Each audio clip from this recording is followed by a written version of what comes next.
How do I escape being stressed out? It's an all too common question. Today, I'm going to show you how to break out of a stress loop. In the last episode, completing a healthy cycle from trigger through to reset, we explored a little bit of stacked stress, one stressful event on top of another. Now, we covered the green zone, the amber zone, and the red zone. What I didn't touch on is what I call the purple zone, the overload zone, when you're already under load with compounding stresses, and then something else hits, and that final straw, and you spike into boiling over. You hit your threshold and something gives. The pot boils over. And that's not a nice place to be. And you've probably noticed we all have different tolerances, different recovery speeds, and different reset levels. So understanding your own really matters. Now, as you've discovered, when your mind and body never gets that memo that the danger is over, that's how momentary stress becomes ongoing and constant stress. And that's where you don't want to be and you don't want to live. Now, here's the thing. People don't get stuck because they're weak or incapable or don't want to change. They get stuck because no one's ever taught them how to interrupt that stress cycle properly. You might manage to repress it for a while, but hey, it's an all too common problem and a trap. We were taught maths, English, history, how to read and write, but not this. If you've ever experienced that, stay with me. Here's one of the simplest ways I coach my clients to step out of the loop in the moment. And I've also adapted the worksheets I use with my clients so you can use it now. It's in the description below. So I call this the 4-step reset. Breathe, evaluate, decide, and recover. So let's walk through it together. So step 1 is breathing. So you're breathing with intention, consciously. Try this one with me if you can. Inhale for 4, hold for 3, exhale for 6, hold for 3. Let's do one together. Inhale, 2, 3, 4, hold, 2, 3, exhale, 2, 3, 4, 5, 6, hold, 2, 3. Now, I do at least 2 cycles of that and sometimes even more. Now, the longer exhale basically tells your nervous system to stand down. It's not about perfect timing, by the way.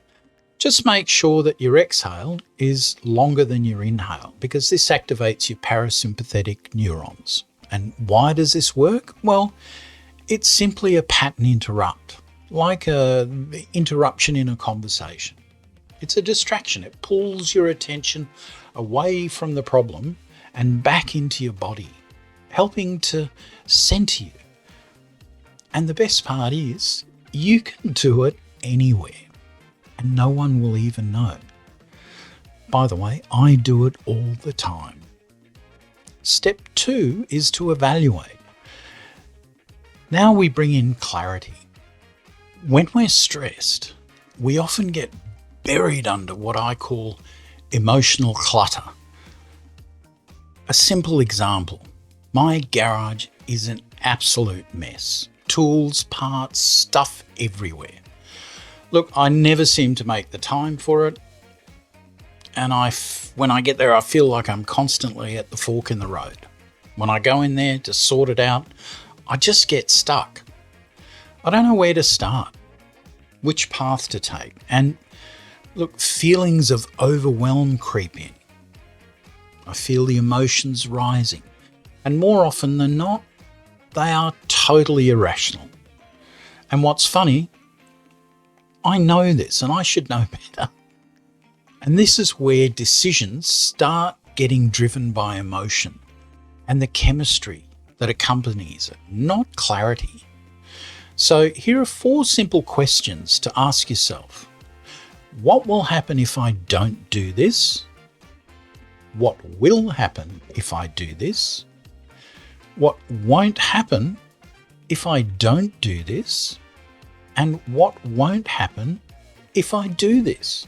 Now, it might sound simple and confusing at first and at the same time, but it's actually not. These questions shift you from reaction into reason, from emotion to choice.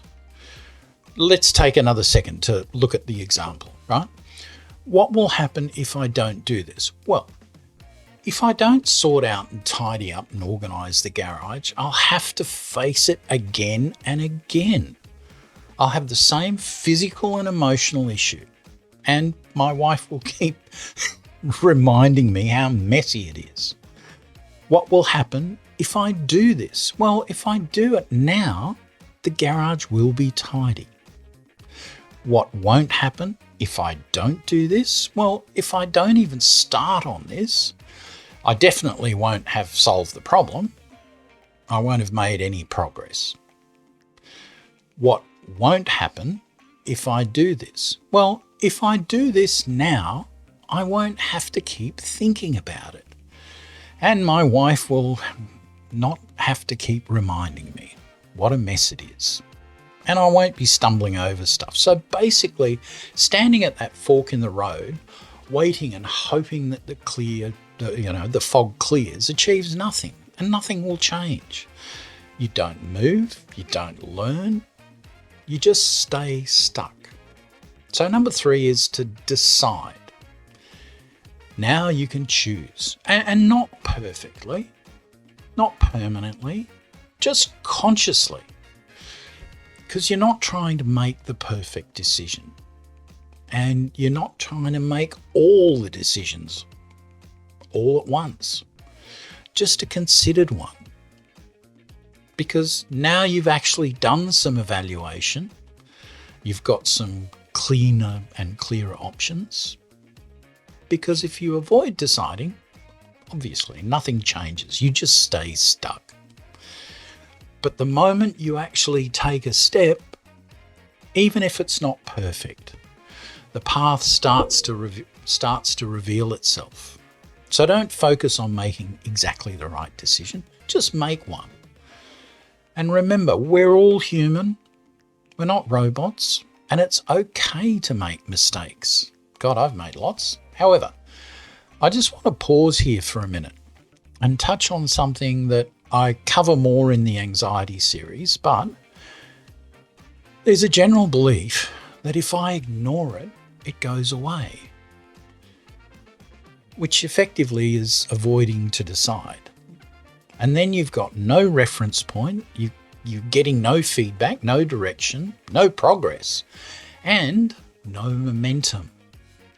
And that I'll deal with it later. Well, it sounds easy at the time, but later it kind of becomes messy. It becomes clouded, unclear, or worse, it never comes. Step 4 is the recovery. This is where most people miss it. Your brain needs closure. Need for completion is hardwired. So take a moment, step back, acknowledge what's just happened or been happening. Take a breath, ground yourself. Close that loop. And remember, without closure, your brain just keeps scanning, looking and waiting for the next threat. And that just fuels that cycle. But every time you interrupt it, you start building new internal patterns. You shorten the stress cycle. You create a faster exit, like a freeway ramp. I guarantee you, it won't feel natural at first, and that's perfectly normal because you're retraining something. You're retraining your system. But this is where control begins. And look, even if you only use the first step, breathing, you've already started to interrupt the loop. Now, let's bring this into something real, like work. Now, I don't know what you do, but my experience tells me that you may have encountered something like this, where work stress feels all-consuming, more than it should. And the work stress doesn't just stay at the office, it follows you home. It steals your sleep like a thief in the night.